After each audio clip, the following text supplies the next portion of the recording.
மனசுல மயில் தோக விரிக்குதே, மழைச்சாரல் தெரிக்குதே, புல்வெளி பாத விரிக்குதே, வானங்கள் கொடையும் முடிக்குதே, புல்வெளி பாத விரிக்குதே, வானங்கள் கொடையும் முடிக்குதே.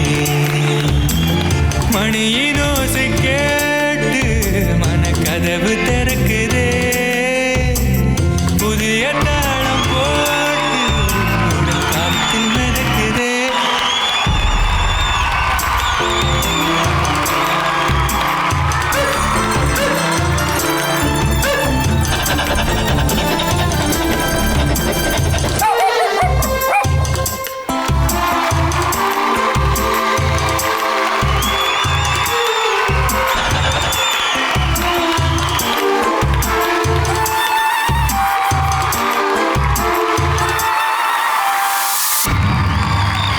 டேய், இந்த நாய் தானே நேற்று என்னை கடிக்க வந்துச்சு. என்னடா சொல்ற? உன்னையம்மா ஓட விட்டுச்சு. இப்போ என்ன பண்றேன் பாரு. அதை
இப்ப உடனே நான் உன்னை பார்க்கணும் திருப்பி.